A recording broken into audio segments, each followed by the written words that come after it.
السلام علیکم ورحمۃ اللہ وبرکاتہ۔ ناظرین، اگر آپ ہمارے چینل پر نئے ہیں تو جلدی سے ہمارے چینل کو سبسکرائب کر لیں اور ساتھ میں لگے بیل کے آئیکن کو ضرور پریس کریں تاکہ ہماری آنے والی ہر نئی ویڈیو کا نوٹیفیکیشن آپ کو بآسانی مل سکے۔ چلتے ہیں آج کے عنوان کی طرف۔ آج کی ویڈیو کا عنوان ہے حضرت آدم علیہ السلام کی توبہ کیسے قبول ہوئی۔ حضرت آدم علیہ السلام نے جنت سے زمین پر آنے کے بعد 300 برس تک ندامت کی وجہ سے سر اٹھا کر آسمان کی طرف نہیں دیکھا اور روتے ہی رہے۔ روایت ہے کہ اگر تمام انسانوں کے آنسو جمع کیے جائیں تو اتنے نہیں ہوں گے جتنے آنسو حضرت داؤد علیہ السلام کے خوف الہی سے زمین پر گرے، اور اگر تمام انسانوں اور حضرت داؤد علیہ السلام کے آنسوؤں کو جمع کیا جائے تو حضرت آدم علیہ السلام کے آنسو ان سب لوگوں سے زیادہ ہوں گے۔ بعض روایات میں ہے کہ آپ نے یہ دعا مانگی کہ سبحانک اللہم وبحمدک وتبارک اسمک وتعالی جدک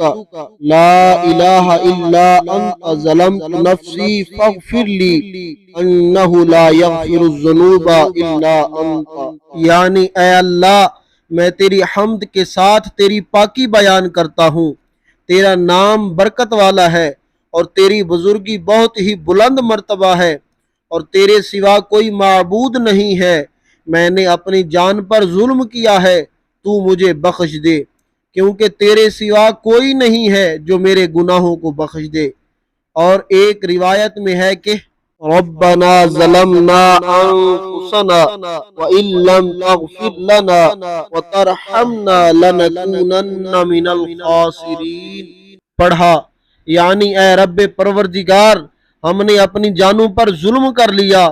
اور اگر تو ہمیں رحم فرما کر نہ بخشے گا تو ہم گھاٹا اٹھانے والوں میں سے ہو جائیں گے۔ لیکن حاکم و طبرانی و ابو نعیم و بہقی نے حضرت علی المرتضیٰ شیر خدا رضی اللہ تعالی عنہ سے مرفوعاً روایت کی ہے کہ جب حضرت آدم علیہ السلام پر عطاب الہی ہوا تو آپ توبہ کی فکر میں حیران تھے، ناگہاں اس پریشانی کے عالم میں یاد آیا کہ وقت پیدائش میں نے سر اٹھا کر دیکھا کہ عرش پر لکھا ہوا ہے لا الہ الا اللہ محمد الرسول اللہ۔ اسی وقت میں نے سمجھ لیا تھا کہ بارگاہ الہی میں وہ مرتبہ کسی کو میسر نہیں جو محمد صلی اللہ علیہ وآلہ وسلم کو حاصل ہے، کہ اللہ عز و جل نے ان کا نام اپنے نام اقدس کے ساتھ ملا کر عرش پر مکتوب فرمایا ہے، لہٰذا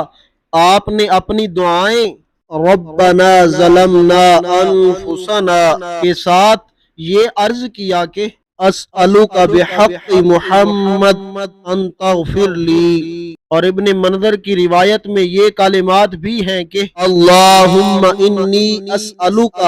بجاہ محمد عبدک و کرامتہ علیک ان تغفر لی خطیئتی، یعنی اے اللہ، تیرے بندہ خاص محمد صلی اللہ علیہ وآلہ وسلم کی جاؤ مرتبہ کے طفیل میں، ان کی بزرگی کے صدقے میں جو انہیں تیرے دربار میں حاصل ہے، میں تجھ سے دعا کرتا ہوں کہ تو میرے گناہوں کو بخش دے۔ یہ دعا کرتے ہی حق تعالی نے ان کی مغفرت فرما دی اور توبہ مقبول ہوئی۔